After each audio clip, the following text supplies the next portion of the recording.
நேரடியாக போய் வழங்கணும்னு திட்டமிட்டு கிட்டத்தட்ட ஒரு 1700 கிராமங்களுக்கு நேரடியாக வழங்கியிருக்கிறோம். அதன் ஒரு பகுதியாக உங்கள் கிராமத்துக்கு வருகை தந்திருக்கிறோம். பேரரசர் பெரும்பிடுகு முத்திரையருடைய 1350வது சதய விழாவை கொண்டாடி முடித்திருக்கிறோம்.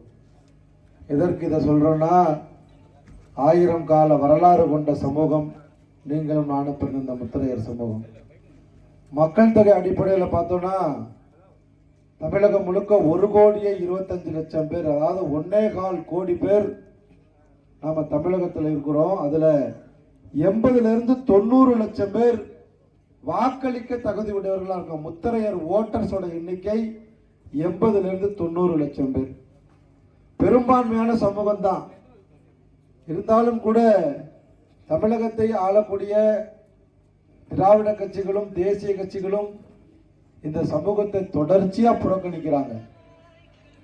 விலை மதிக்க முடியாத நம்முடைய ஓட்டை வாங்கிட்டு நம்முடைய கிராமங்கள் அடிப்படை வசதிகளற்ற கிராமங்களா தமிழ்நாடு முழுக்க இருக்கு. சாலை வசதி இல்லை, தெருவிளக்கு இல்லை, இதெல்லாம் அடிப்படை.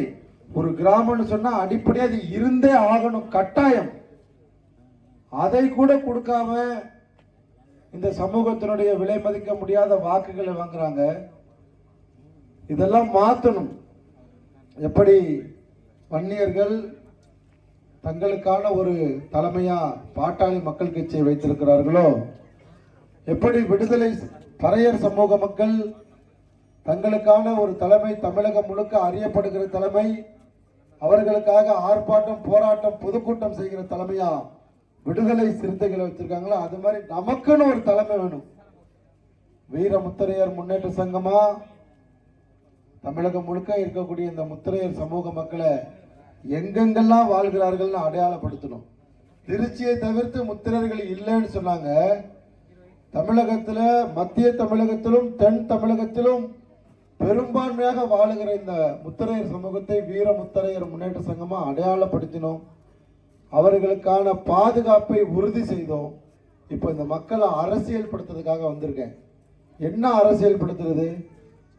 முத்திரையர்களாகிய நாம் அதிக எண்ணிக்கையில் இருக்க கிராமங்கள்ல பஞ்சாயத்து தலைவரா, ஒன்றிய கவுன்சிலரா, மாவட்ட கவுன்சிலரா, சட்டமன்ற உறுப்பினரா, பாராளுமன்ற உறுப்பினரா ஒரு முத்திரையனை முத்திரையன் தான் ஆள வேண்டும். இதுதான், இதுக்காக தான் இந்த மாநாடு. தமிழகத்தினுடைய மையப்பகுதியாக இருக்கக்கூடிய திருச்சியில முத்திரையர்களின் அரசியல் அதிகார மீட்பு மாநாடு ஏற்பாடு செய்திருக்கிறோம். எப்படி இப்படி ஊர் கூடி வரவேற்பு கொடுத்தீங்களோ அதே போல இந்த கிராமம் முழுக்கவே ஜனவரி 25, இன்னும் ஒரு 28 நாள் 29 நாள் தான் இருக்கு மாநாட்டிற்கு. அந்த மாநாட்டில் கலந்துக்கிட்டு தமிழகத்திலே இந்த முத்திரையர்கள் தான் பெரும்பான்மையான சமூகம், எங்களை தவிர்த்து அரசியல் செய்ய முடியாது அப்படிங்கிற ஒரு நிலையை உருவாக்க ஒவ்வொரு முத்திரையரும் அந்த மாநாட்டில் கலந்துக்கிட்டு நமக்கான